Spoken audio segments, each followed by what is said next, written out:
Hey guys, today I'll show you a science fiction thriller TV series named 12 Monkeys Season 4. Spoilers ahead, watch out and take care.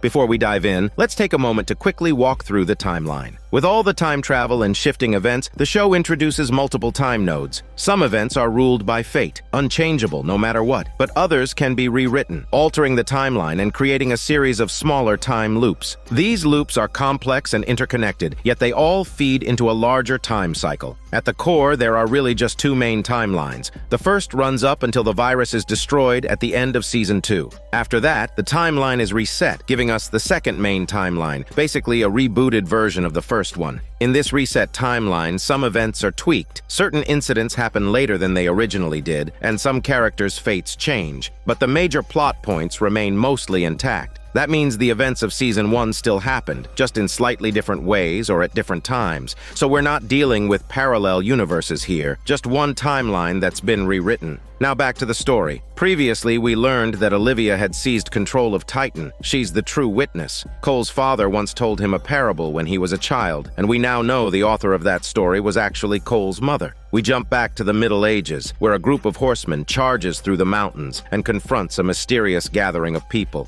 These people seem to have anticipated the horsemen's arrival. The horsemen's leader calls them heretics, the primaries, who are believed to be hiding some kind of weapon. When the leader demands to know where the weapon is, the primary elder mocks his ignorance. Refusing to negotiate, the horsemen prepare to burn them alive. But the primaries have already foreseen this. They've coated themselves in oil, fully aware of what's to come. The horsemen set them ablaze, while a silent, armored figure watches coldly from within their ranks. Elsewhere, in a distant castle, a girl hears the agonizing screams of the burning primaries and feels their pain as if it were her own. It's clear she's one of them. Her father warns her that time is running out and hands her a circular puzzle lock shaped like an Ouroboros. Legend says only one person can unlock it, and the girl says that person is Cole. Flash forward to the year 2046. Back at Titan, the chief scientist, Katarina, had been stabbed by Olivia. After narrowly escaping, her condition worsens, and she slips into a coma, barely surviving thanks to Rayleigh's quick intervention. With no clear leader and danger looming, Rayleigh urges the group to scatter and travel back in time to avoid being hunted down. But before they can act, the facility's power core overheats, and the cooling system starts failing. They discover the underground river has boiled dry. Something's seriously wrong. Suddenly, a massive quake shakes the bunker. Cole and Deacon rush outside and are stunned to see Titan itself has been transported right next to them. Olivia has arrived, ready to wipe them all out in one decisive strike. Now in full control of Titan, she's confident, ruthless, and eager to crush them once and for all. Even her right-hand man, the bald henchman who survived the earlier Paradox explosion, though he's lost an eye, is back by her side. Meanwhile, the bunker is fully armed and bracing for a final stand. Titan unleashes its masked soldiers in full force, launching a brutal assault on the bunker. The defenders fight back, but they're quickly being overwhelmed. Just as the defenses begin to collapse, a barely conscious Katarina remembers one last, desperate option: Project Splinter. It's a plan to teleport the entire bunker, just like Titan does. The signal isn't fully tested, but it's their only shot. If they can pull it off, they might escape and save everyone by transporting the entire base to a safe location through space-time. To escape right under Titan's nose, they needed time to prepare. That's when Deacon came up with a bold idea: use the massive smokestack outside the bunker to inflict major damage on Titan. Under cover fire from Hannah and the others, Deacon sprinted to the base of the stack, planted a powerful explosive, and blew it, sending the entire structure crashing down toward Titan. The attack landed a solid hit, though it didn't cripple Titan completely. Olivia quickly adapted. She redirected all of Titan's teleportation towers toward the bunker, aiming to tear it apart piece by piece. She also ordered a full-scale assault, determined to wipe out everyone inside, no matter the cost.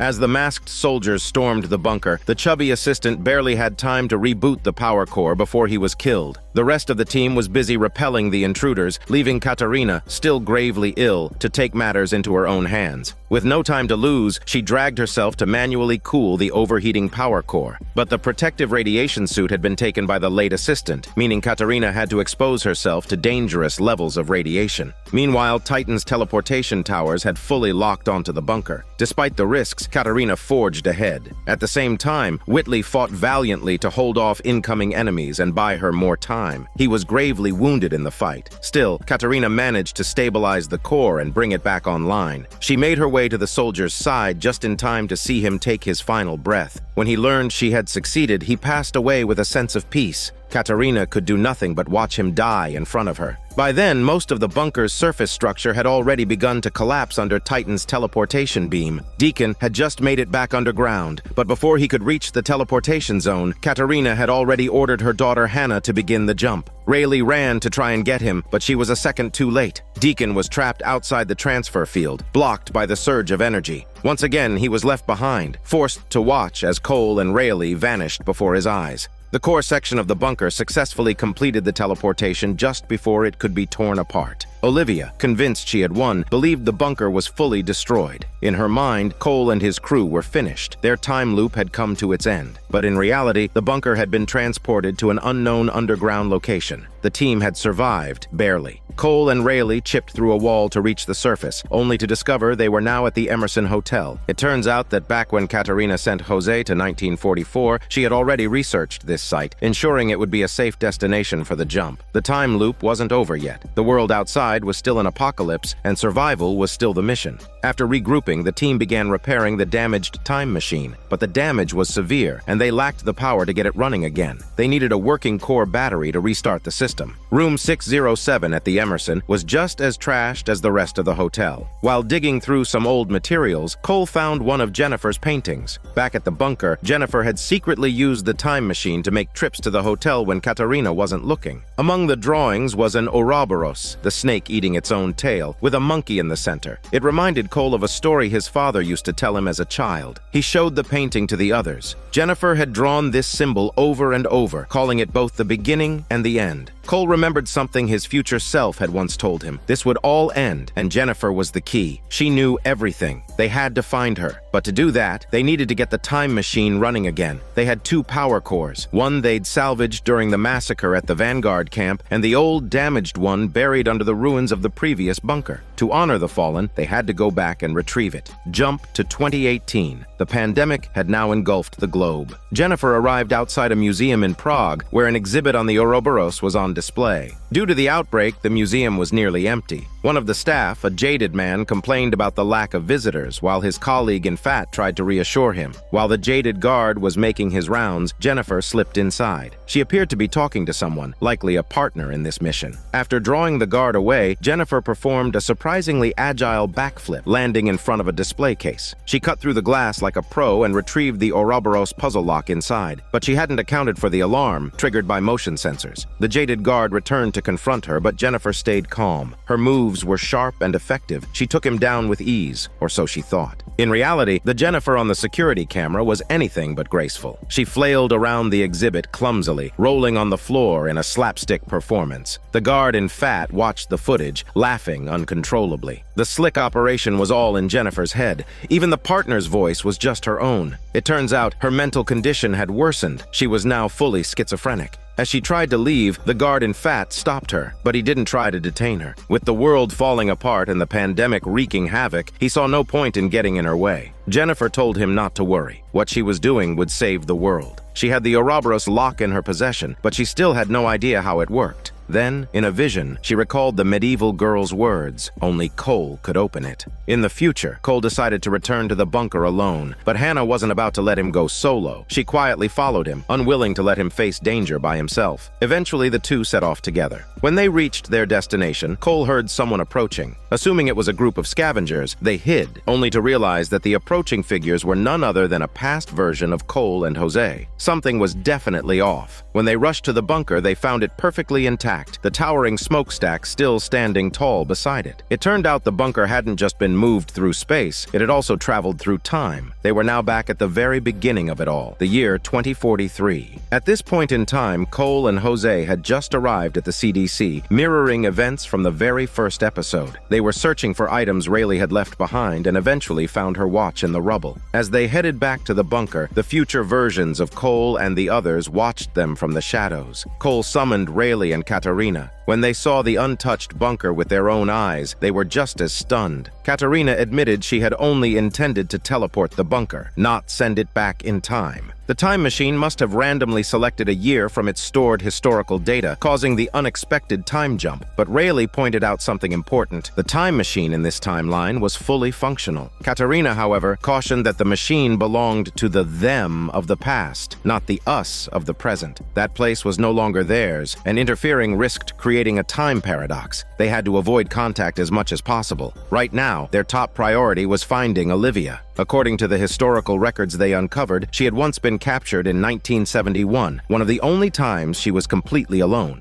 Any attempt after that would be far more difficult. They needed to reach her then. The three decided to time their jump with the last test run of the time machine, just before its first successful teleportation. Inside the bunker, the original crew was preparing for the jump. The future team snuck in and quietly observed from above. Cole watched his past self bickering with his best friend, Jose, long gone, and was flooded with emotion. But there was no time to dwell on the pain. They needed to find a way to draw the others away without being seen. Back in 2018, Jennifer's theft of the Ouroboros puzzle lock from the museum had drawn international attention. An Interpol agent noted that while the museum had far more valuable artifacts, Jennifer had taken the least valuable one. Still, the strange theft piqued his interest. Jennifer now had the lock in her possession, but no idea how to open it. She could no longer see her hallucinations or hear the voices of her alternate personality. Even the voice that had helped her plan her escape route had vanished. When the police showed up at her door, she had no choice but to run. Back in 2043, Katerina and Cole continued watching from their hidden perch. They spotted their past selves, Katerina alongside Whitley, who had sacrificed himself to save her. Seeing him again brought a wave of sorrow. Her hands, already trembling from radiation exposure, accidentally dropped her glasses. The sound caught the soldier's attention, but Cole managed to pull her away just in time to avoid detection.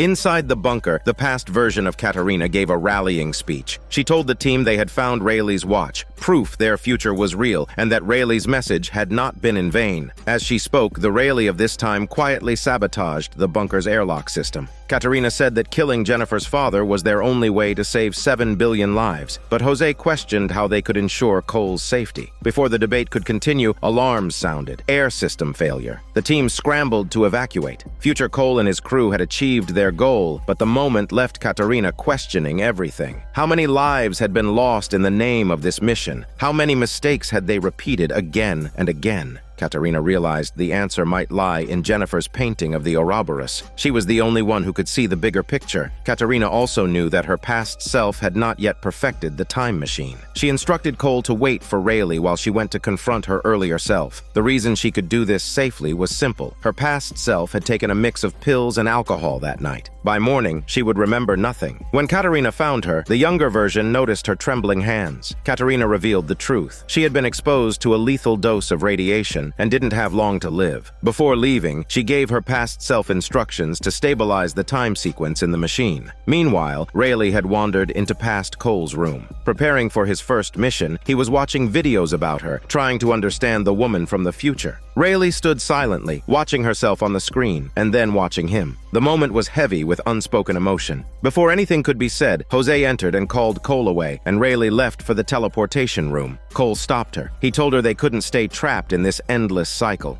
Katerina echoed her words. Cole wanted to change the future, while Rayleigh kept chasing the past, but the two paths couldn't coexist. Rayleigh ultimately made up her mind. She would return to the past to find Olivia and avenge her son. Katerina warned her that without her own time sequence embedded in the system, there was no guarantee she'd be able to bring Rayleigh back. But Rayleigh was undeterred. She ignored the risks and insisted on going. Left with no choice, Katerina sent her to the Emerson Hotel in 1971. After the transport, Katerina wiped the data from the time machine. When the two resident assistants realized the data had been deleted, alarms went off. Jose and Deacon suspected it was a diversion, thinking someone had infiltrated the facility. They immediately set out to find the intruders. Meanwhile, Katerina and Cole had hidden inside Katerina's quarters. The past version of Katerina was still unconscious. As they waited, Katerina remembered how the time machine had lost a huge amount of energy after Cole's first jump. She had originally thought it was a malfunction in the core, but now she realized it was them. They had stolen power from her own future, which is why the energy core had depleted. If they could steal just one battery from the core, it would be enough to power their own machine. Katerina and Cole decided to split up. She would cut the power, while Cole went for the battery. On his way, Cole ran into Jose, who didn't yet know this version of Cole was from the future. Jose invited him to join him on a routine check of the energy core, even complimenting his outfit. Cole hesitated, haunted by the memory of eventually turning on Jose and killing him. But Jose unknowingly spoke words that soothed Cole's soul, easing his guilt and loneliness. Cole found a way to send Jose ahead alone. Once he was gone, Cole snuck into the energy room. After Katerina cut the power, he extracted one of the core batteries. Back in the transport room, Whitley found Katerina. Seeing the man who would one day die for her shook her deeply. She looked at him and thanked him, both for what he had done and what he would eventually do. Whitley, confused and a little flustered, made an awkward excuse and slipped away. After all this, the past version of Katerina finally woke up and with renewed clarity solved the long, troublesome issue with the time sequence. Down below, the original Cole was preparing for his very first jump through time, unknowingly beginning the journey that would define his life. From above, Katerina and Cole watched it all unfold. Elsewhere, Jennifer had fled to a train station, but Interpol was close behind. The lead agent seemed to know everything about her, her hallucinations, the voices she heard, even her connection to the army of the 12 monkeys. He demanded to know where Cole was. With nowhere to run, Jennifer glanced at the clock, then slowly stepped backward, toward the edge of the platform. A train was fast approaching. Just as it was about to hit her, she threw herself backward, disappearing from view. Meanwhile, at Titan in the year 2046, Olivia had returned as the witness, but cracks were forming in her followers' faith. The red forest she'd promised still hadn't materialized, and strangely, Athan, the former primary, now claimed to know the true path to the forest. Doubtful of Olivia's authority, some began to question her leadership. In response, she ordered their execution. The bald henchman urged her to stop the bloodshed. The people just wanted answers, wanting to know what she had seen. He also questioned her decision to kill Athan, and for the first time he began to doubt her. Frustrated, Olivia found comfort in a wiry follower who tried to reassure her. He told her not to fear doubt. It only solidified the faith of the true believers. Olivia confided in him. She could understand the witness's commands within the time loop, but the very first command still puzzled her. When asked whose order it was, she admitted it came from her past self. At that point in time, Olivia had been a rebellious teenager, living fast, lying, cheating, indulging in every vice imaginable. She and her roommate were inseparable and life was good. But then her mother showed up, along with others. As shown earlier, her mother was the female messenger who had traveled to 1944. Her roommate helped Olivia escape, but was killed in the process. Olivia didn't get far before the authorities caught her and hauled her off to the police station. Back in 1971, Rayleigh was lying in wait outside that same police station. According to the records, this was where Olivia would be released, and Rayleigh planned to shoot her the moment she walked out. But just as Olivia was about to appear, someone else opened fire on Rayleigh. She was forced to exit her car and return fire. The shootout caught the attention of the police, and before either side could gain the upper hand, they arrested Rayleigh. To her surprise, they locked her up in the very cell next to Olivia. Rayleigh planned to finish the job in the cell, but was stunned to discover Olivia was pregnant. Her resolve faltered. Instead of killing her, Rayleigh struck up a conversation, even offering comfort, sharing her own experience of pregnancy. Olivia revealed that her mother had been hunting her down, not to help her, but to ensure her unborn child would follow the same dark path she had. Rayleigh, recognizing the patterns of manipulation from Olivia's mother and her cult, asked Olivia to explain how she'd ended up in this situation. Olivia opened up. She recounted how her mother had suddenly declared that the time had come. She was branded with the mark of the witness and forced to drink a red tea. The drink transported her to the red forest, to a vision of a secluded wooden cabin deep within a dreamlike realm. The witness had given Olivia a single mission, to bear a child, but she refused to accept that destiny. So she packed her bags and ran away from home.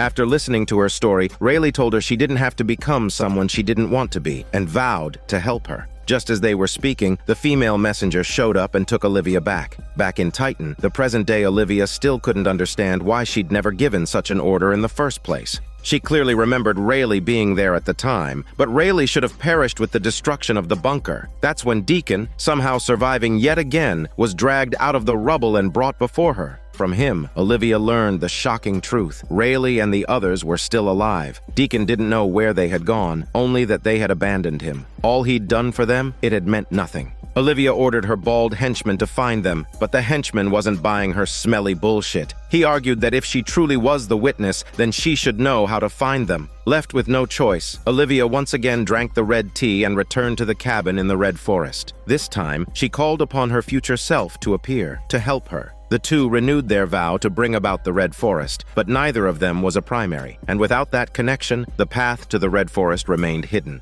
Future Olivia explained that she could become a primary, but only by entering the time stream through other means. With the help of the wiry follower, she succeeded, though the method was brutal and unsettling. Once inside the time stream, Olivia witnessed the fall of Titan and the collapse of the entire time loop. She couldn't accept that ending. She had to change it. Meanwhile, in 2018, as the train approached, Jennifer looked at the time and leaned backward off the platform. But instead of being hit, she was caught mid-fall by Cole, wearing his time travel vest. It had all been part of her risky plan, though she hadn't been entirely sure it would work. The Interpol agent, frustrated, found something Jennifer had left behind, a familiar Ouroboros-shaped lock. Opening it, he realized its significance. Seeing the lock in his hands from a distance, Jennifer felt a pang of regret. But Cole urged her to keep moving. That's when she noticed he was wearing the same vest he'd worn to visit Athan, meaning Athan was gone. Jennifer told him that Athan had likely always known this path would lead to his end, that he had done it all to save Cole.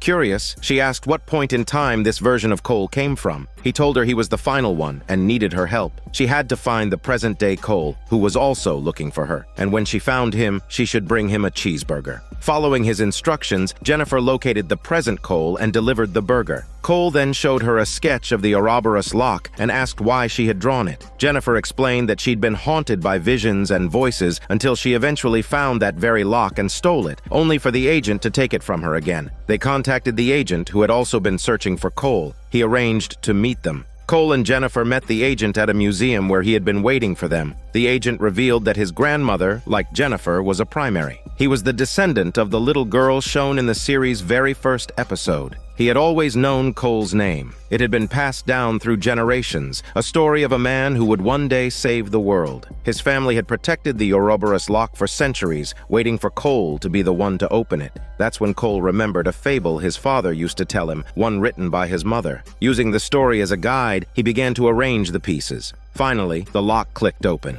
Inside was a cloth strip with a location and time, May 11th, 1852. Their next mission was clear. Back in 1971, after being released from jail, Rayleigh went straight to the monkey's manor to rescue Olivia. Fighting her way inside, she was stopped by the female messenger. After knocking Rayleigh down, the messenger recognized her and was surprised to know it was Rayleigh. Rayleigh tried to stop her from taking Olivia's baby, but the messenger insisted she never intended to take the child. She simply wanted Olivia to stand against the witness. As it turned out, the messenger had begun doubting the witness herself. After years of blind loyalty, the Red Forest still hadn't come. But at least she still had her son, the Jasmine Killer, and her daughter Olivia. And she wasn't about to let Olivia's child be sacrificed. But Olivia didn't agree. She had lost faith in her mother and everything she stood for. Instead, she had pledged herself to the witness. Rayleigh finally realized the painful truth. Olivia had manipulated her from the beginning. Everything had been a lie. Just then, Olivia arrived, though it was no longer truly her. Her consciousness had been overtaken by her future self. She told Rayleigh there was no way to kill her. The time loop couldn't be broken. She handed Rayleigh a gun with only one bullet left and cruelly reminded her of Athan's death to push her over the edge. Rayleigh fired, but the bullet never reached Olivia because the messenger stepped in and took the shot for her. Rayleigh tried to shoot again, but the gun was empty. It had all been predetermined, unchangeable. With the gunshot likely to attract others, Rayleigh had no choice but to flee. After stopping Rayleigh from killing her past self, Olivia ordered that Deacon be brought to her. She praised his skill, how he'd once led the scavengers with ruthless efficiency, only growing soft because of Rayleigh.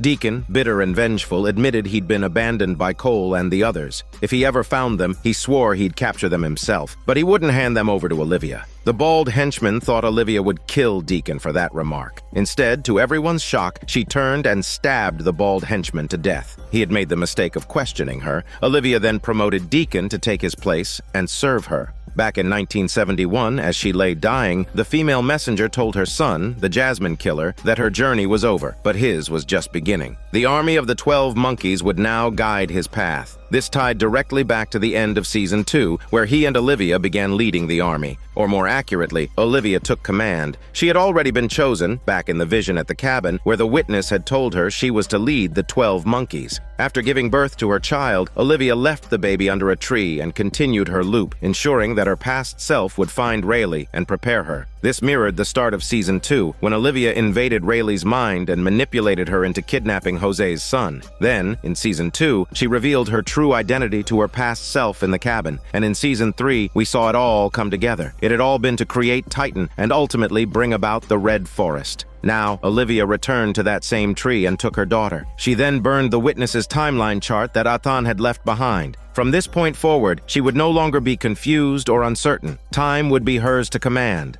Meanwhile, after her failed assassination attempt, Rayleigh returned to the Emerson Hotel where Cole was already waiting. They embraced tightly, but without a hormone yoga session. Rayleigh, feeling broken and defeated, admitted she couldn't bring herself to kill Olivia. She feared they were all trapped in this loop forever, but Cole reassured her that they could break the cycle. Elsewhere, Katerina was preparing to fire up the time machine again, beginning a new journey through time. And the man who had originally led the project, the creator of the time machine, was none other than her ex-husband. As revealed back in Season 1, her ex-husband built the time machine in 2015 with Jose's funding. Katerina had been part of that research team back then, along with a brilliant young woman named Emma, her ex-husband's trusted assistant. Now, Cole and the others had the cloth strip from the Ouroboros lock. It showed a date and location, May 11, 1852, in Montana. But the group hesitated. After everything they'd been through, all the pain caused by these loops, was it worth diving back in? The fable that unlocked the Ouroboros was something Cole remembered hearing as a child. But Hannah saw it differently. To her, it was a metaphor for time itself. She pointed to Jennifer's drawing. The great serpent was time. The demon was Olivia. And in the end, the serpent devoured its own tail, ending the loop. Cole recalled that the primaries had always predicted this. If he wanted to break the loop, he had to go back to 1852. But the truth was, the story wasn't some ancient prophecy. It was something his mother had written. It was just a myth. Still, he didn't tell the others. He needed to go to 1852 to find the real answers. This time, Cole, Rayleigh, Jennifer, and Hannah all traveled together. The four of them were transported to 1852. After moving through the woods, they reached a narrow forest trail where they encountered a group of men heading to a nearby town for a security job. Suspicious of the strangers' clothing and demeanor, the men decided they had to eliminate them. But Rayleigh and Hannah were quicker. Guns drawn, they shot the men down within moments. Once the dust settled, they cleaned up the scene, changed into the men's clothes, mounted their Ferrari horses, and rode into town, posing as the new security detail. The town itself was straight out of the American frontier, classic Old West. That night, they arrived at a saloon, but something about the place felt off. The whiskey was labeled as being from 1972. At the next table over, one man was wearing U.S. military boots and another was wearing an Apple Watch. The piano player was performing a modern tune, over 130 years ahead of its time. Then, Hannah recognized the pianist. It was Katerina's ex-husband, her father. As the group tried to make sense of what he was doing there, someone approached him and informed him that his employer wanted to see him. That employer turned out to be the Jasmine Killer. Though we saw him killed by Olivia at the end of Season 3, it was now clear that this scene took place earlier in his timeline. The Jasmine Killer proposed a change in plans for the project Katerina's ex-husband was working on and provided him with a new energy source. To figure out what they were up to, Cole disguised himself as a masked bandit and staged a wild shootout in the saloon. As he fired into the air, he shouted that, "Next time someone orders a sour whiskey, make sure it's ready." Maybe he was the reason sour whiskey was ever invented, but the real reason for his theatrics was to force Katerina's ex out of the bar. Waiting at the back door, Hannah ambushed him with a quick injection. Before he could even process what was happening, he was whisked away, teleported to the year 2043. He stumbled off the platform, disoriented, only to be greeted by the older version of Katerina. The sight of her, aged and worn, left him speechless. Then Hannah returned through the machine, shocking him even more. Before he could even comment on how much Katerina had aged, Hannah laid it all out to her mother. He was working with the army of the 12 monkeys. Katerina pressed him for answers, asking what he was doing in 1852. Proudly, he explained that he had spent 10 years building a vessel capable of traveling through time, his masterpiece. This ties directly back to the end of Season 2. His great creation was Titan. At the time, he still didn't realize what creating Titan would lead to. But once he saw the future ravaged by plague and death, he finally understood the scale of the catastrophe. He also realized that Hannah was his daughter, the child Katerina had carried all those years ago. Meanwhile, Cole and the others tracked down Titan's construction site. Back then, the project was still in its infancy. The 19th century was chosen for its readily available labor force. As they got closer, they identified the energy source the Jasmine Killer had provided earlier. It was the core of a time machine, technology brought from the future and integrated into a structure built in the past. But they were spotted. After a fierce battle, they managed to escape.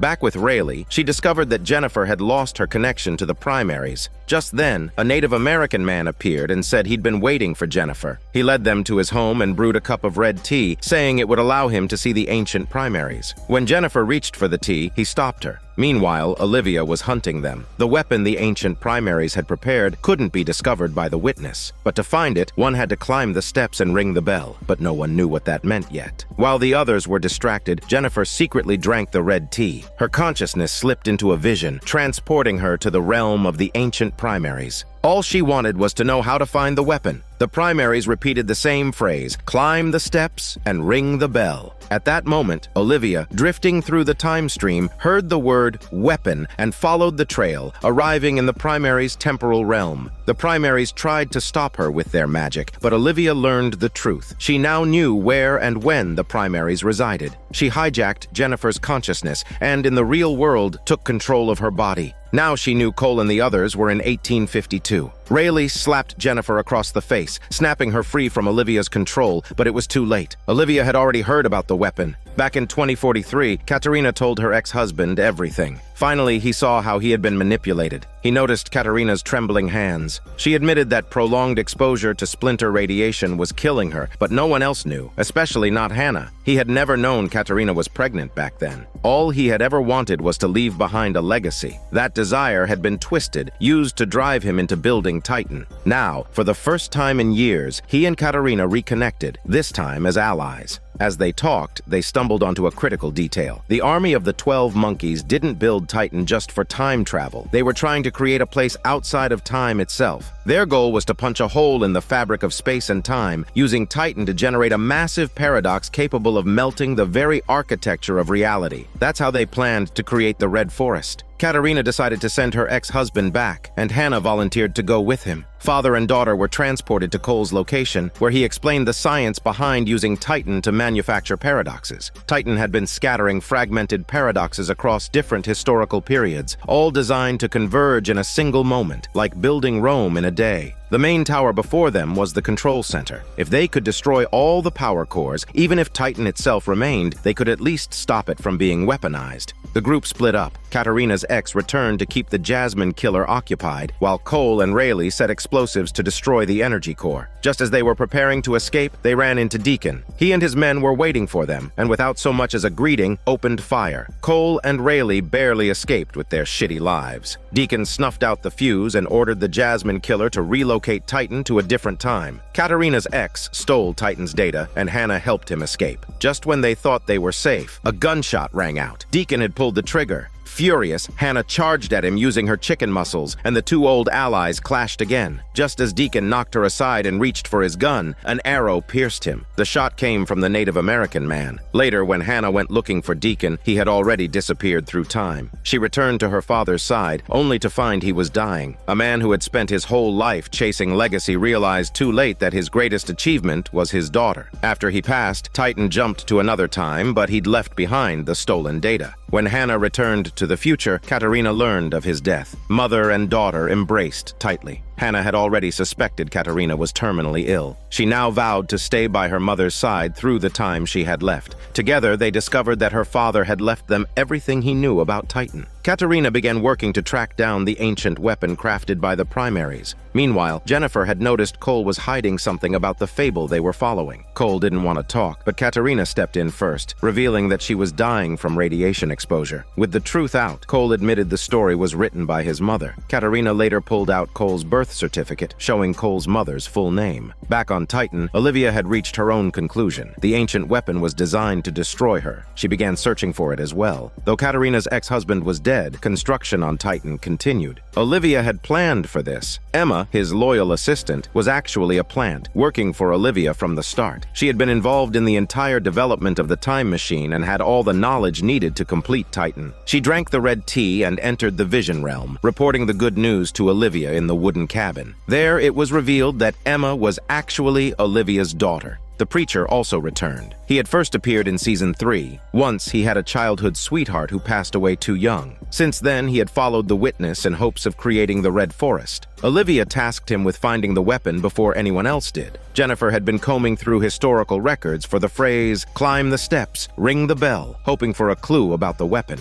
To her shock, she found it, written on the wall of a hotel room in 1966. Also in that room were 2 dead bodies. They were Soviet spies, killed by gunfire. Apparently, they had come to purchase a weapon said to hold unfathomably ancient power. Jennifer was thrilled, convinced this was the weapon they were looking for. She wanted to join Cole and Rayleigh on their mission, but they had no intention of taking her along. Cole and Rayleigh splintered to 1966 and tried to sneak into the room next door, but it was already occupied. While talking, they heard noises through the wall. They burst in only to find the Soviet agents already dead. On the wall, written in bold letters, "Climb the steps, ring the bell." Rayleigh moved to open the door inside the room, but realized they were too late. The killer had escaped through the window. In the corner, Cole found a box. Since the money was still there, whoever killed the agents wasn't the seller. Just then, the room's phone rang. Cole picked it up. It was the seller calling to finalize the deal. Thinking fast, Cole pretended to be the buyer and redirected the meeting to the Emerson Hotel. As the man left with the money, unseen eyes were watching from outside the room. One of them was the preacher.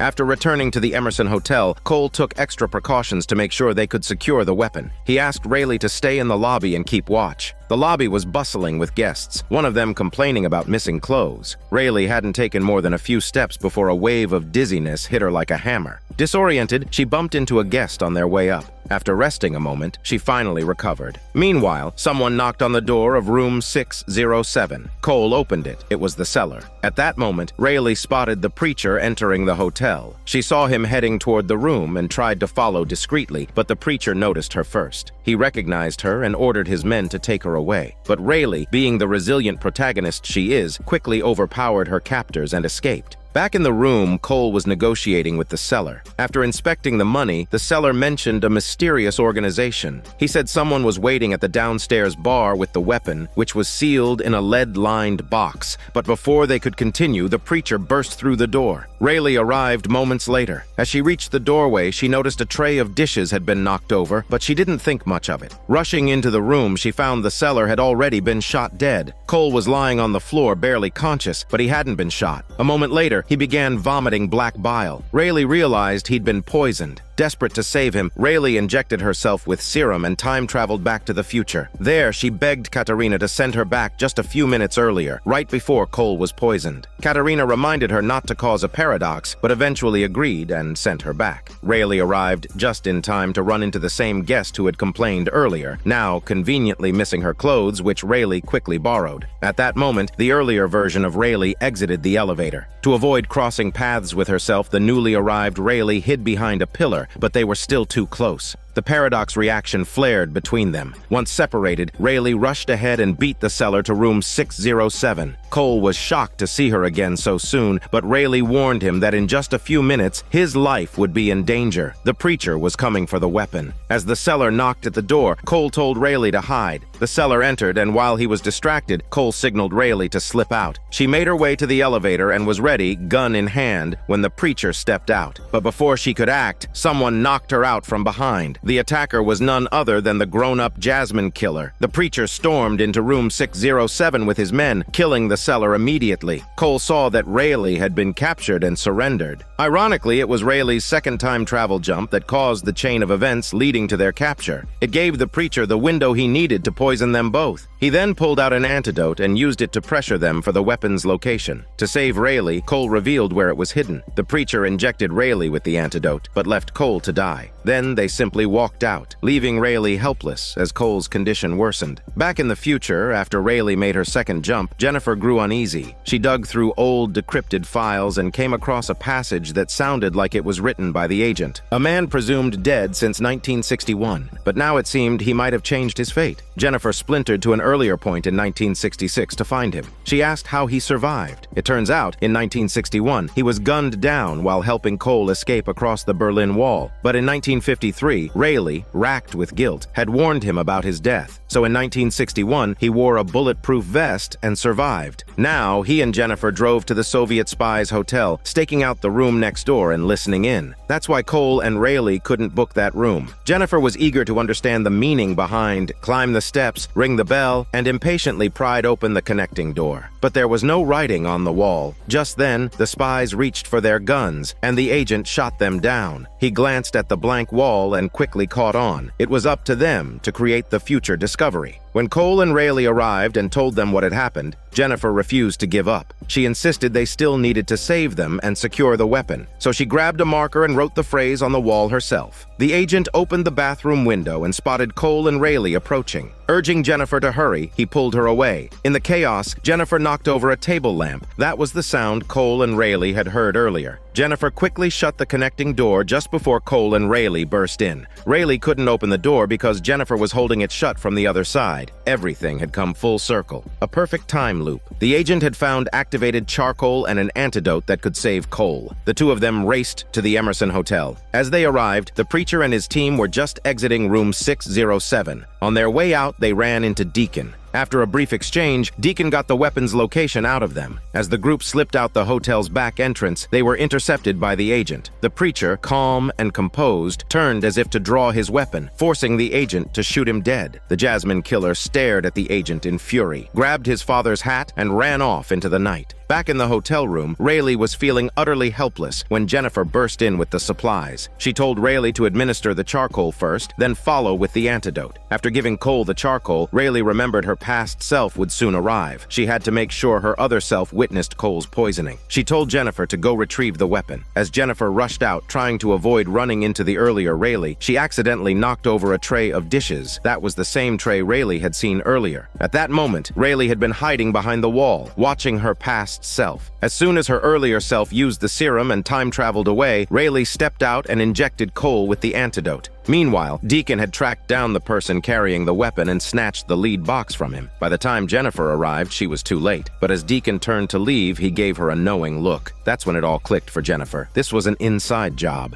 Meanwhile, Cole didn't seem to respond to the antidote. It looked like his soul was already slipping away. But protagonist privilege kicked in. He survived, of course. Slowly, he regained consciousness. The agent arrived shortly after. Seeing their defeated expressions, he reminded them that while the weapon may have been taken, they could simply go back and get it earlier. He also mentioned that the seller had said the weapon once belonged to a secret organization, an old Nazi-era group that had discovered the Bell of Death. The bell emitted strange radiation and had a unique effect on time. This was the object they'd been searching for. With that, Cole and Rayleigh said goodbye to the agent, hoping it would be the last time. Back in the future, Cole told Rayleigh about a vision he had during his near-death moment, a beach with sand slipping through his fingers. Rayleigh chalked it up to oxygen deprivation-induced hallucinations. Still, they both knew the truth. When this was all over, they'd have to choose, save the world or save each other. They couldn't have both. Rayleigh, too, had been drawn in by the preacher's words. There was something about the Red Forest that stirred something in her. Meanwhile, in 1940, at a French estate under Nazi occupation, a German officer was investigating the source of a banned pamphlet. As one maid stepped forward to confess, another maid unexpectedly took the blame. The officer didn't hesitate. He shot her in the head. A nearby servant panicked and tried to flee, only to be gunned down moments later. After everyone dispersed, only the brave maid remained, frozen in place. In 2043, Katerina and her team made the decision to go back in time to retrieve the Bell of Death. Historical records showed it was exhibited once at a lavish 1940 Nazi-held estate gala in France. This was their only shot. The mission came first. Team safety was second. Whatever it took, they had to get the bell. The team traveled back to 1940. Katerina had her assistant forge a deed of ownership, posing as the rightful owner of the estate. Rayleigh posed as her niece. At the time, the Nazis had seized so many properties, most officers couldn't tell a fake deed from a real one. And since Katerina was German, her bold mix of legal threats and patriotic flattery convinced the officer in charge to welcome them. Katerina and Rayleigh entered the grand hall and saw a large clock on display, but it was just a decorative piece, not the artifact they were after. Katerina subtly questioned the officer, who eventually revealed the real Bell of Death was still en route. He invited Katerina to inspect it later that afternoon. Rayleigh relayed this info to Cole through Jennifer.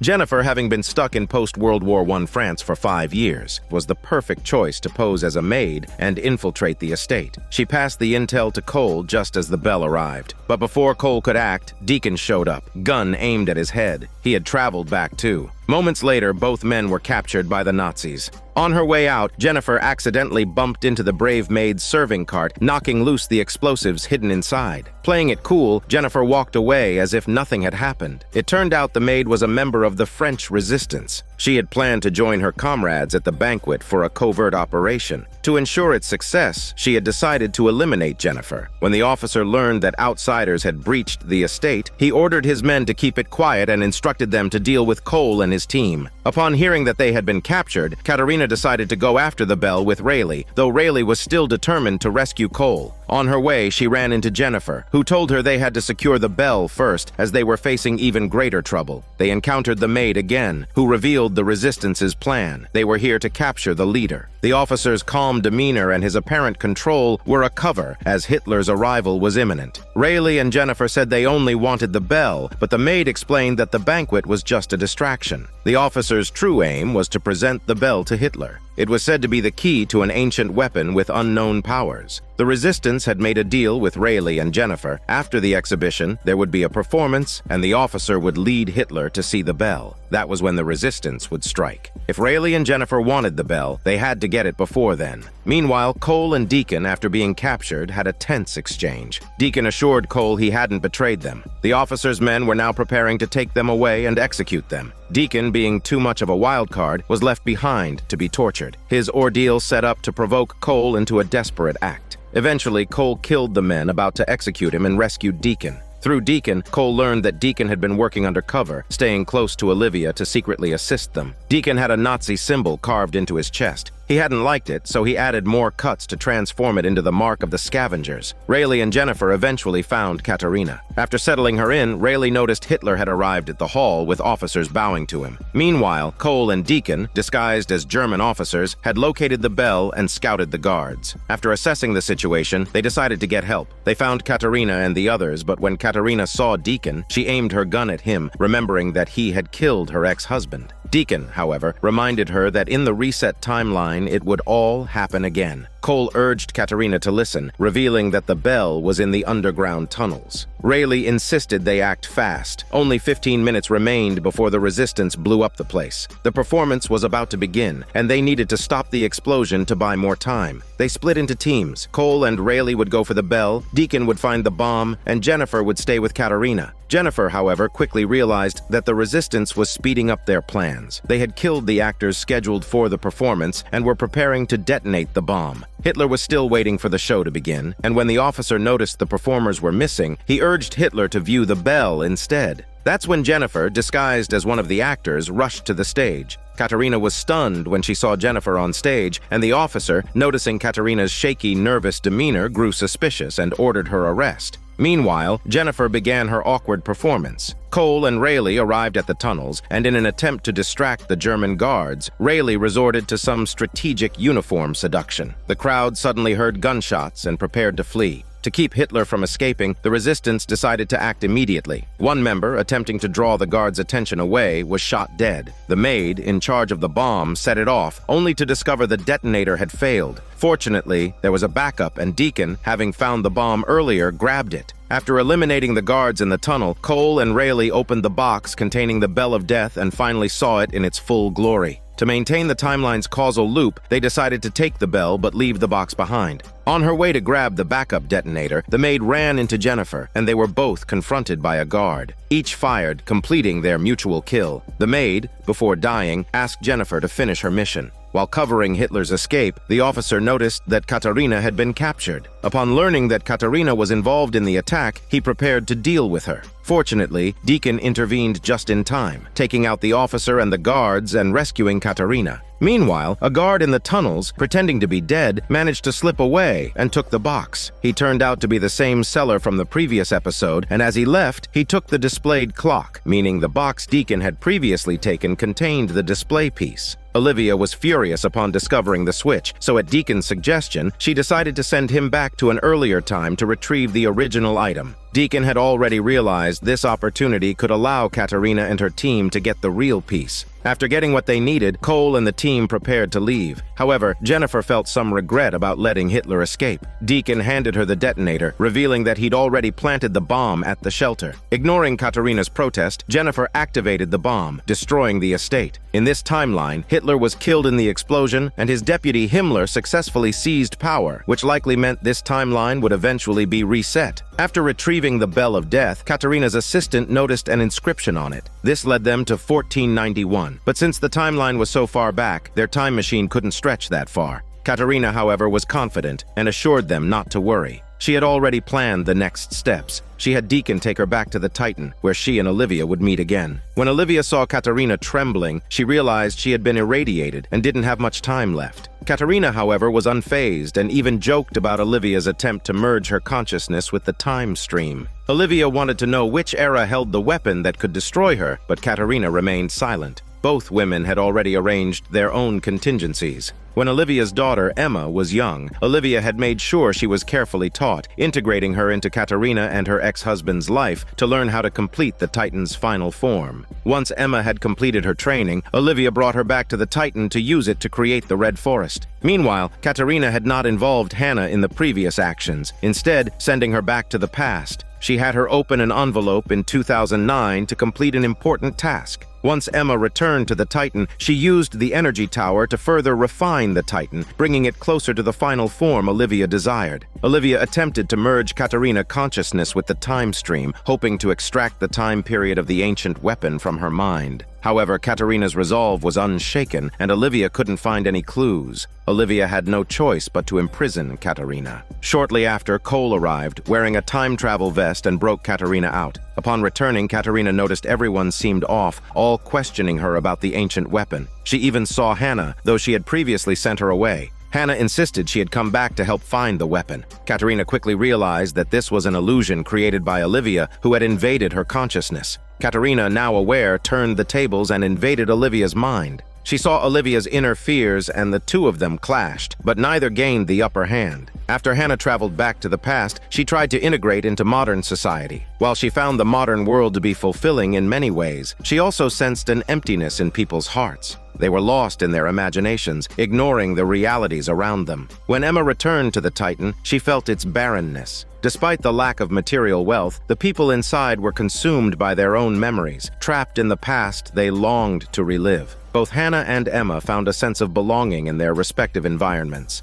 Olivia, eager to make progress, had Emma demonstrate the effect of creating paradoxes. However, the Titan's final form was still incomplete, and the results weren't as expected. Emma urged her mother to be patient, but Olivia responded coldly, saying she never saw Emma as a daughter, only as a tool to achieve her goals. Emma, heartbroken, finally realized the truth. Olivia created illusions in Katerina's mind to extract the location and time of the ancient weapon. She repeatedly killed Hannah in these illusions. Even though Katerina knew it was all fake, she couldn't bear the torment and finally told Olivia the time and coordinates where the primaries created the weapon. Olivia, now armed with this information, teleported the Titan to 1491 England. However, this was already part of Katerina and her team's plan. The year 1491 was too distant for their time machine to reach directly, so they used the Titan's signal as a beacon and Katerina's sequence within her body to guide them, enabling Cole and his team to travel to that time. Before they left, Jennifer decided to test the process herself to ensure their safety. She went first, but immediately after being teleported, she went silent. Cole and the others barely had time to feel frustrated when an alarm sounded. An enemy had invaded. They rushed out, only to discover that it was the future version of Jennifer. Previously, in Season 2, the future Jennifer had been mistakenly killed by Deacon. However, that Jennifer was from 2044, and they were currently in 2043, meaning this Jennifer was from 2043. Cole and the team wanted to know what had happened to Jennifer when she traveled back to the Middle Ages. Jennifer's mind flashed back to some scenes, and then she began to bleed from her nose. This scene wasn't unfamiliar. It meant history had changed, and the time loop was no longer the same. Rayleigh asked if they had found the weapon, but Jennifer said that the details couldn't be revealed, and the best outcome was the one they had chosen. She instructed the assistant to repair the time travel vest, and it was time for them to go.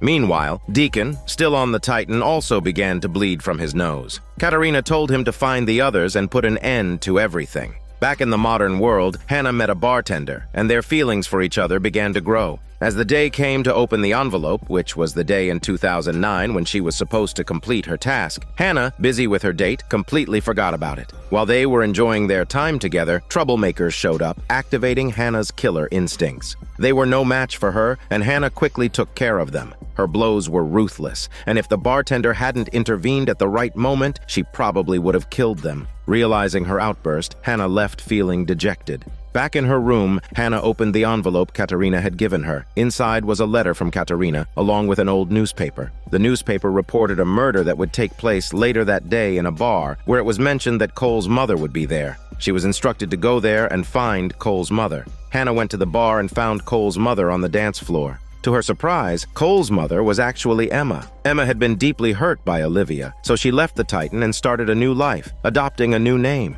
Before leaving, she had arranged everything on the Titan, and Olivia had sent people to kill her, ending her time loop. Emma thought Hannah had come to apprehend her. After a fight, Emma realized her mistake. Just then, those sent to kill her arrived, but Hannah took them out and helped Emma escape the bar. Meanwhile, Olivia had Deacon take 2 men to find Cole and the others. She already knew Deacon was feigning loyalty. Katarina had confirmed this in the illusion, and Olivia had only used Deacon to find Cole. Afterward, she planned to have her men dispose of him. As Cole and Rayleigh traveled to 1491, they arrived at a medieval castle where a man was brutally whipping his own back. Tortured by the illusions and voices in his head, he hoped that physical pain would return him to normal. Of course, it didn't work. Then a bright light appeared outside the window, illuminating the entire night sky. The man opened the door and saw a massive structure, like a city, standing before him. A masked figure slowly walked toward him, while the blood he had splattered on the wall had already been used to draw the shape of a monkey. It was Olivia. This man was undoubtedly a primary, but as a horseman, he had been trying to rid himself of his point identity, hunting the primaries as if they were heretics. He had seen Olivia in the illusion before, though she had been masked. Olivia told him that she was searching for the weapon that could destroy her. By finding the primaries who created the weapon, their voices could be silenced forever. The man agreed to follow Olivia and pledge his loyalty to the witness.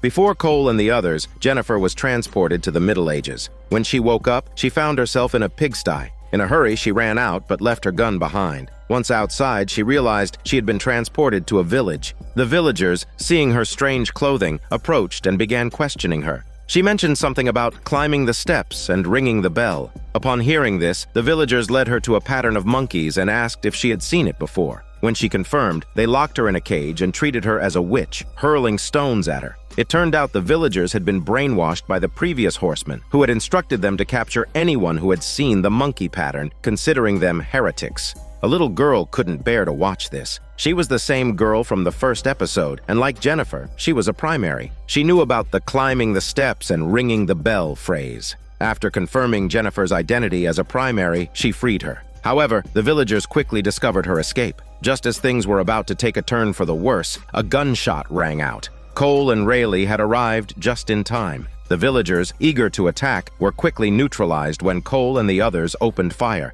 The little girl knew Cole's name, so she led them to find her father. Her father was a craftsman who had answers they were searching for. When the horseman received news and came to the village, Cole and the others had already escaped, so he took an injured villager back with him. Olivia learned from the villager's account that Cole and the others had also traveled back in time. She ordered the horseman to touch the gun Jennifer had left behind, entering the illusion where he saw the ancient primaries gathered together. But the primaries had intentionally allowed him to see them. Afterward, the horseman led a group of people to the location where the primaries were gathering. After leaving with Cole and the others, the girl led them through the wilderness toward the castle ahead. When they reached the castle gates, they encountered two masked gunmen. After Cole and Rayleigh fired at them, they realized the gunmen were unmoving. Upon closer inspection, they discovered that the gunmen had already been killed and their bodies were pinned to pillars. The ones who had taken them out were, of course, Deacon. Olivia, hoping Deacon would find Cole and the others, planned for her two men to take care of him afterward. Unfortunately for Olivia, her men were no match for Deacon.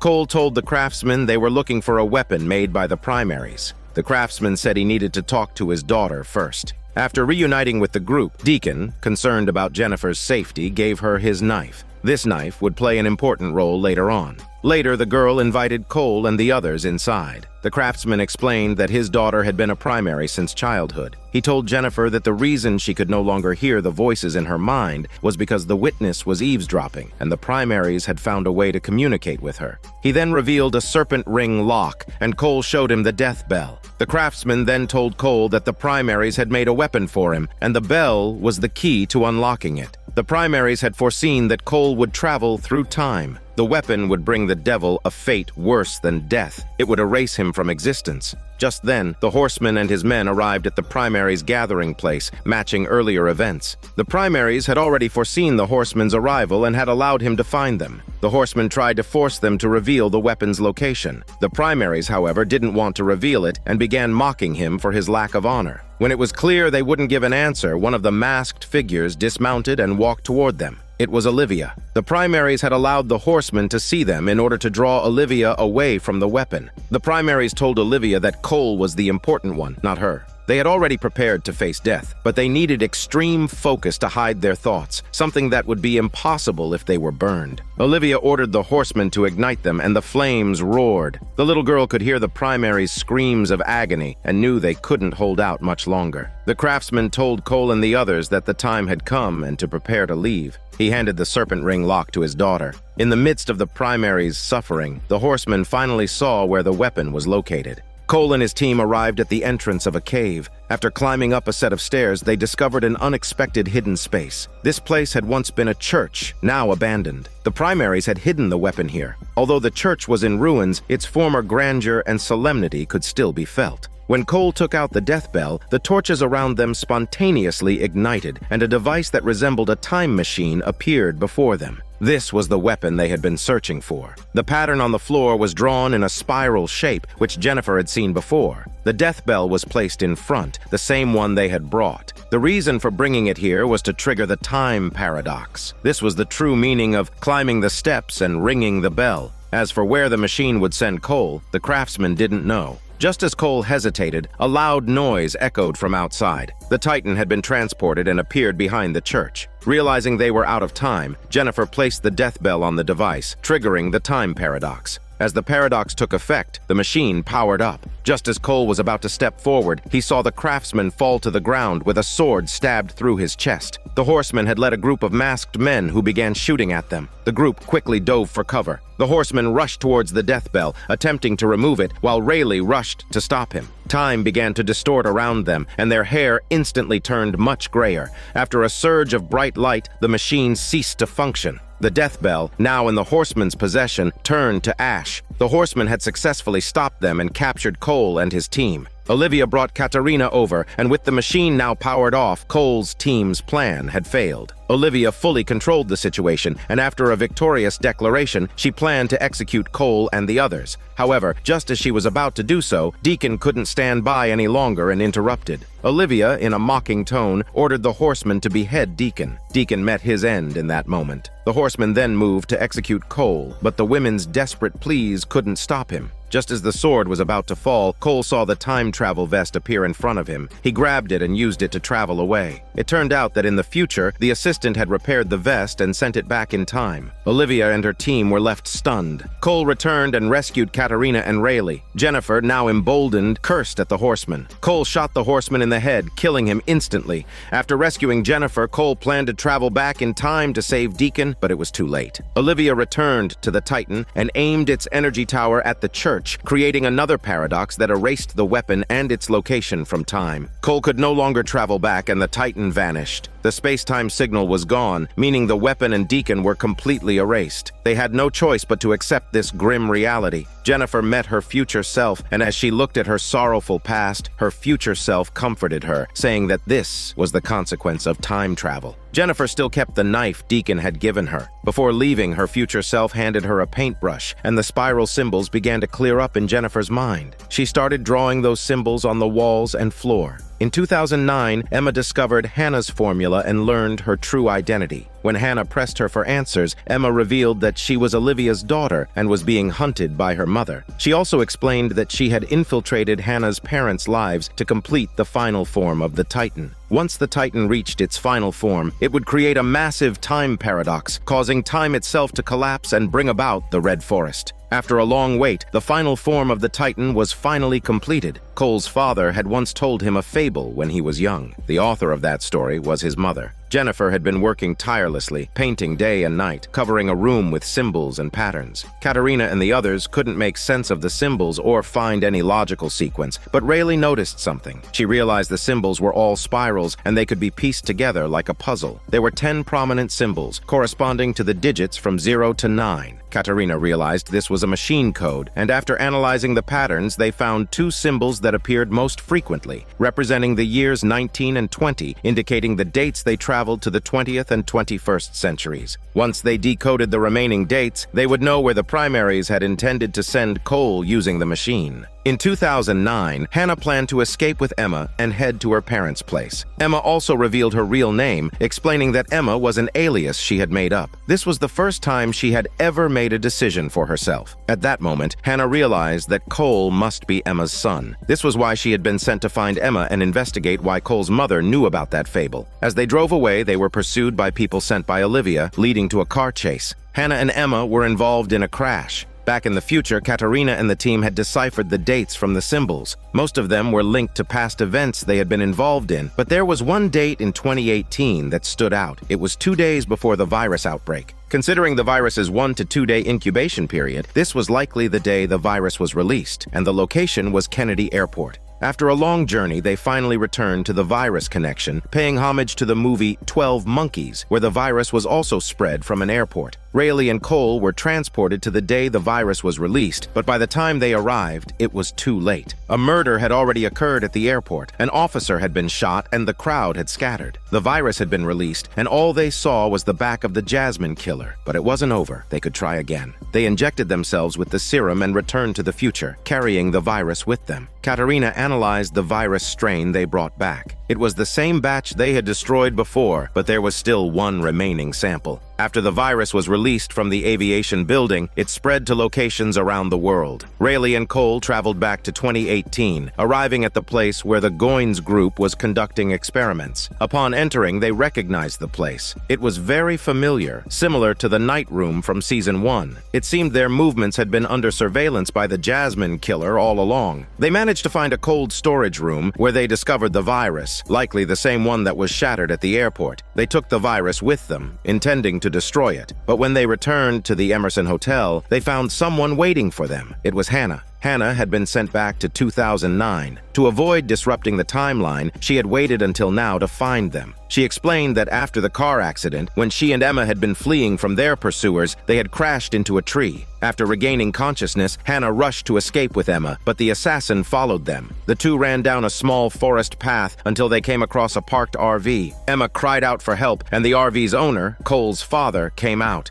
At that moment, Cole finally understood why Katarina had sent Hannah to find his mother. Hannah told them that Emma had helped Olivia complete the final form of the Titan. Once activated, it would create a space disconnected from time, causing a massive time paradox that would collapse the structure of time and create the Red Forest. Once this happened, Olivia would exist outside the realm of cause and effect. Destroying the plague virus wouldn't stop Olivia. In fact, it would cause them to lose the only weapon capable of opposing her, time travel. So the primaries had sent Cole and the others here not to stop the outbreak, but to release the virus. After all this time, it turned out that they themselves had been the ones to spread the virus. Rayleigh argued that their mission was to save 7 billion lives, not to kill them. Cole argued that either 7 billion people die today or everyone dies forever. The lesser of two evils is clear. Meanwhile, Olivia continued to issue orders through the time stream, directing the past version of the Jasmine Killer to deal with Cole and end his time loop, ensuring the virus would spread and the plague would erupt. Cole still wanted to learn more about his mother, and Hannah told him that his mother died to protect him. Though she had to leave him when he was young, the story wasn't over. Cole handed the serum to Hannah, asking her to return to the future. In the future, Jennifer found it illogical that out of hundreds of dates, only one was useful. At her suggestion, Katerina realized the problem wasn't with the machine itself, but with its function. Meanwhile, Cole and Rayleigh had returned to Kennedy Airport, preparing to release the virus. As Rayleigh watched the crowd of people moving about, her maternal instincts flared up, and she began to question the cruelty of their mission. They had been working for so long, only to realize that they themselves were the ones spreading the virus. At that moment, a mysterious figure picked up a box from the ground, his mind now fully controlled by Olivia. To monitor Cole and the others, Olivia had been manipulating and possessing the minds of various people. In the future, Katerina, Jennifer, and the assistant continued to study the hidden meanings in the symbols. By combining the original time stream data with the primary's character sequences, the previously chaotic and tangled time data was unraveled, pointing to a single direction. The time loop was broken.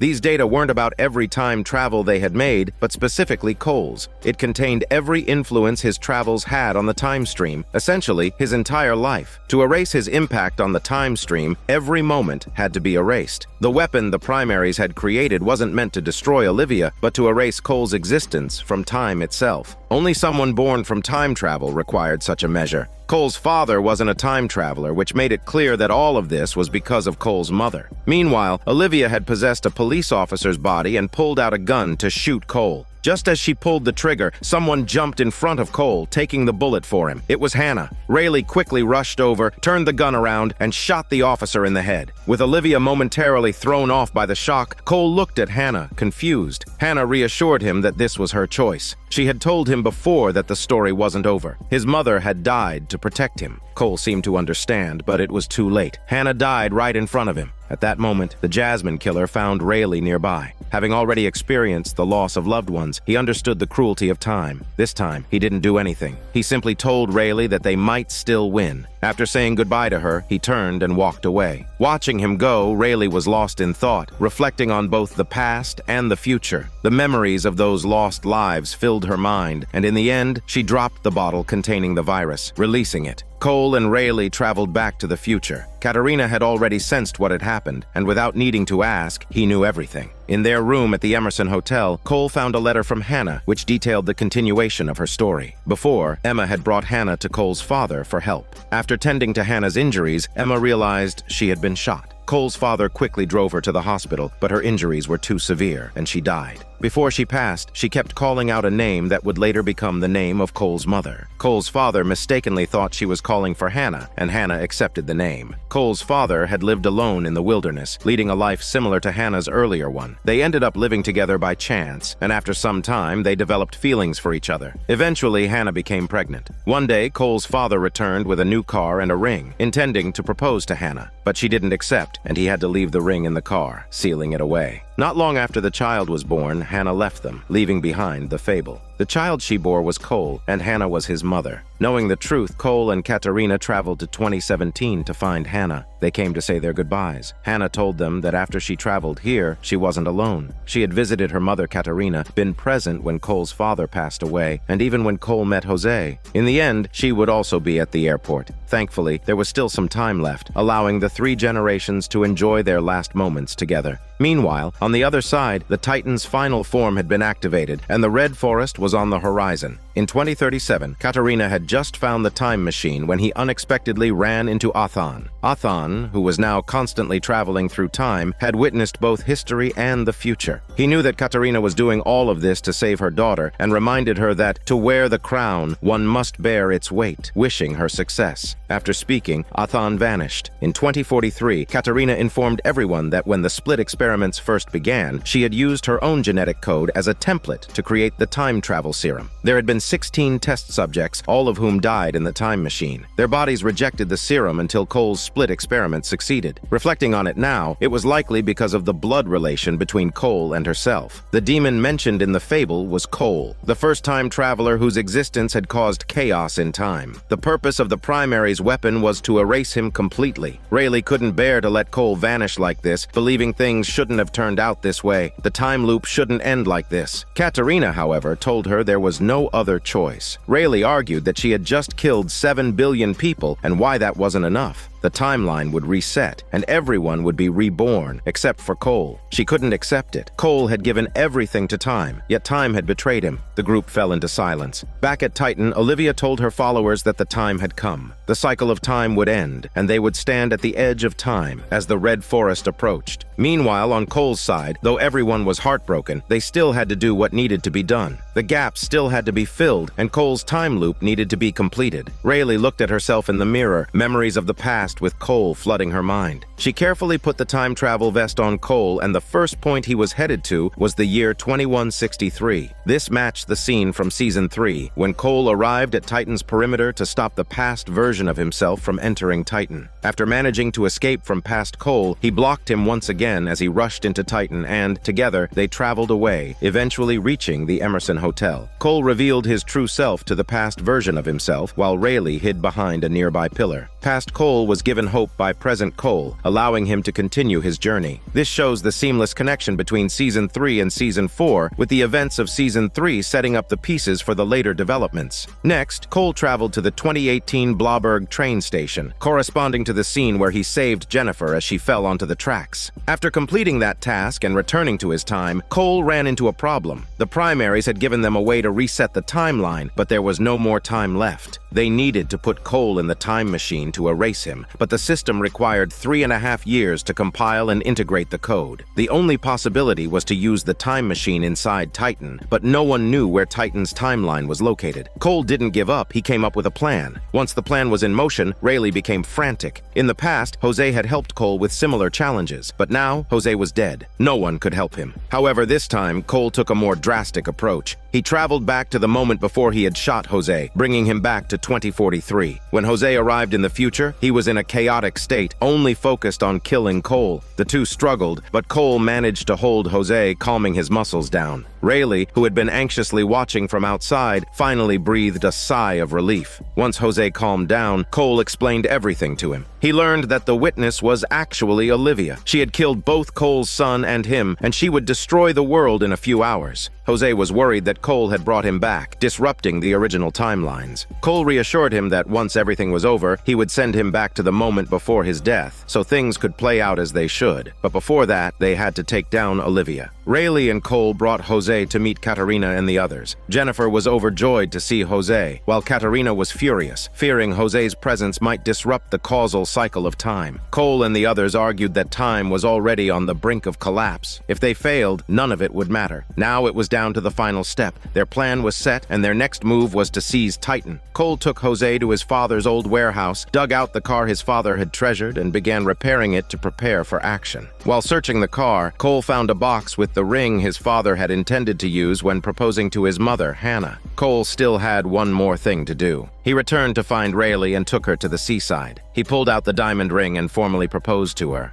Although they had been together for a long time and even had a child, the romance couldn't be skipped, but the red lightning was already sweeping in. Under Katarina's instructions, Jennifer brewed the red tea. After drinking it, her consciousness entered the red forest and she arrived at a cabin in a vision. Her purpose was mainly to lure Olivia out and at the same time give her a piece of her mind. Olivia had taken over Jennifer's consciousness, and as they exchanged words with Katarina, Jennifer saw the symbols all over the walls. false. She mistakenly believed that Katarina and the others had obtained the weapon. Returning to her people, she ordered them to activate Titan and travel to 2043, the location of Katarina and the others. She had always thought the weapon was meant to destroy her, and Katarina and her team were using this to draw Olivia and Titan into their trap. At that moment, Cole and Jose were ready to act. As soon as Titan arrived, they drove straight into it. Olivia had her followers arm themselves, swearing to wipe out Katarina and her team. Cole and his group had already entered, and after a round of gunfire, they successfully drew the enemy's attention. After planting a bomb, Cole grabbed Jose and they jumped through time. The bomb detonated with the car inside Titan. Though they traveled back in time, they didn't go far. They were still within Titan. The time travel vests also met their end, completing their purpose in history. Once Katarina confirmed their arrival, he activated the time machine, splitting the entire base and sending it into Titan.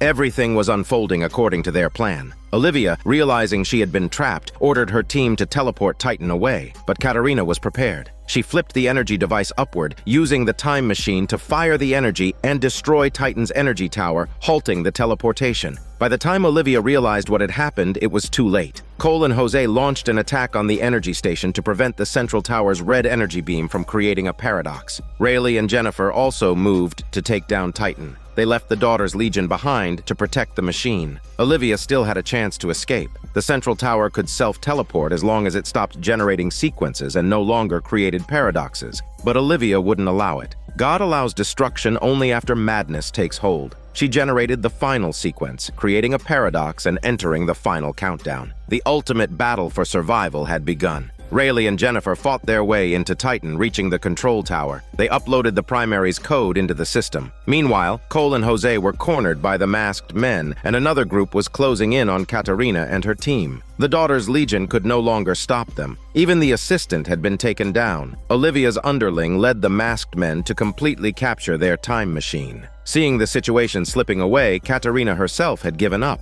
Just then, the underling was shot in the head. The masked men were wiped out in an instant. It was a long-dead comrade leading the scavengers, along with future Jennifer, who had killed them all. When Jennifer learned that Katarina was safe, she activated the broadcast mode on Titan, playing music to taunt Olivia. Having been cornered by the masked men, Cole and Jose awaited their rescue. The one who came to save them was Deacon. How could Deacon, along with future Jennifer, who had all died, be back? Here is reason. The group from the beginning had all traveled back to 2043, so now Deacon and future Jennifer were all part of the 2043 timeline. Jennifer had previously asked Deacon for help by directly spoiling future events for him. Deacon, of course, thought she was talking nonsense, so Jennifer pulled out the knife Deacon had given her, and with this knife, she and Deacon's original knife created the paradox. The explosion from the paradox sent Deacon flying out of the tent like a giant Barbie toy. That was when he realized he was destined to stand with Cole and the others. At that moment, Cole and Jose showed Deacon the mark of the scavengers on their arms. They had long been on the same side. With Deacon and the scavengers' help, they set off toward the control tower, ready to launch their final assault.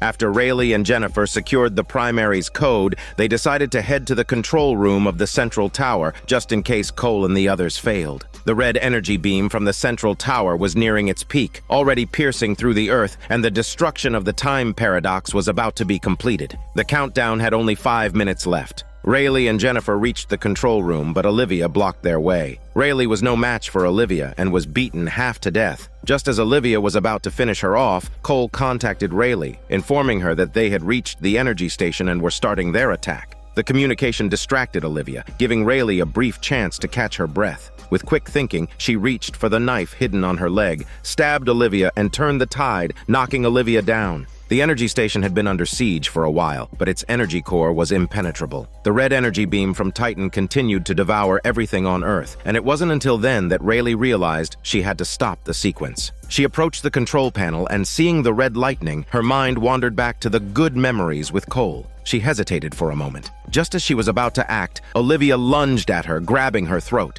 At that moment, the energy core was finally destroyed, and the teleportation tower began to destabilize, releasing a splitting radiation. Rayleigh quickly came up with an idea. As the radiation swept across the tower, she shoved Olivia out of the way and dove to safety, watching as Olivia was split apart by the radiation. The radiation only teleported Olivia's upper body, leaving her lower half behind. Although Olivia was dead, the red energy beam still didn't stop. As the Red Forest approached, Rayleigh prepared to shut down the sequence. Once again, memories of her time with Cole flooded her thoughts, and she decided to let the Red Forest open instead. Cole was heartbroken. After all their calculations and plans, it was Rayleigh who faltered at the crucial moment. With the Red Forest closing in, Cole had no choice but to rush toward the control tower. By now, the control room door had been blocked. Rayleigh, however, only wanted to share eternal life with Cole in the Red Forest. Cole tried to reason with her through the door, eventually convincing her to prioritize the greater good. Rayleigh shut down the red energy beam, restoring Earth to its previous state. Katarina and the others finally breathed a sigh of relief. The Red Forest was halted, and time was saved. The world was reborn. Cole moved the stone blocking his way and saw Rayleigh outside the door.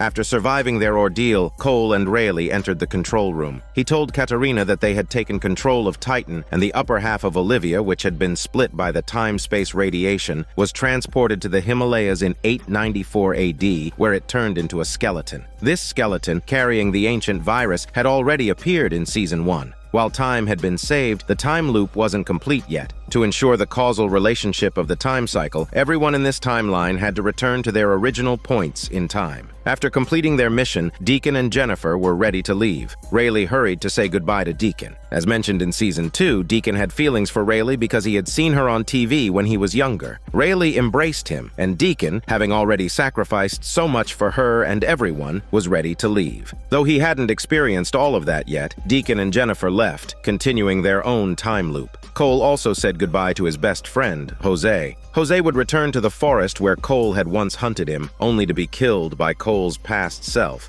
Cole wanted to say his goodbyes, but Jose stopped him, wanting to save his farewell for the true Cole, the one from that night. Cole and Jose shared a tight embrace, their words unspoken. Finally, Cole sent Jose into the time machine back to that fateful night, where Jose was able to bid farewell to Cole before his death. Next is Jennifer. No matter how hard it is to part, the curtain must eventually fall. She leaves everyone behind to return to her original life. The last to be sent off is Rayleigh. Cole removes Rayleigh's watch and returns it to her. Many people might have forgotten, but Rayleigh never truly belonged to this timeline. Cole still remembers the night they met, vivid memories of their past together. They had already faced life and death before, but this time, it would be forever. Cole's pursuit of the virus originally began because of a recording Rayleigh had left behind, but that recording was incomplete. Now, for the first time, they can hear the full recording telling that the origin of the pandemic began with Goins, but they are the true creators of the pandemic. With that, all the loose ends are tied up, and this massive time loop is complete.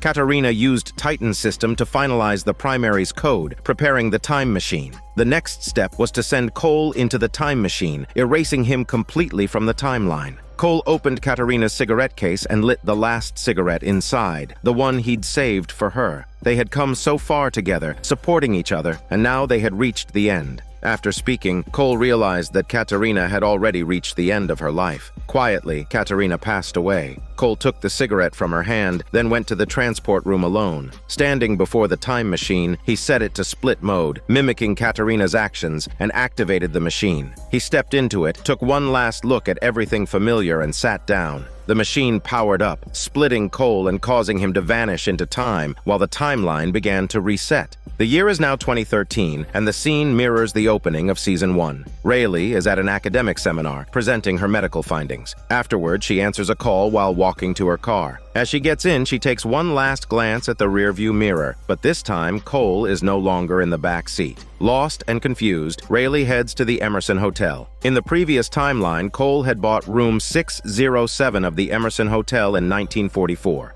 Rayleigh approaches the hotel manager, trying to find information about Cole, but the manager tells her there's no such person, and room 607 has never been for sale. Everything about Cole has been completely erased, as if he had never existed. Rayleigh searches for him in vain, left only with the memories of the past and his watch. The rest of the team has been reborn in the new timeline. Jennifer is no longer the quirky, delusional patient. After inheriting her father's legacy, she has taken the path of scientific innovation. The two assistants no longer have to to deal with the time machine. Instead, they enjoy playing chess together and savoring life. Jose and his son no longer have to be separated. They play Go together, and Jose happily watches his son grow up. Deacon opens a bar, no longer needing to fight or kill. He only occasionally deals with rowdy drunkards, and elderly Jennifer is one of his regular customers. In a house surrounded by lake views, Katerina has a peaceful life, living happily with her family. Rayleigh finds the cabin that holds the memories of her and Cole, buys it, and renovates it to match her memories, continuing her life. Everyone, except Cole, has started anew.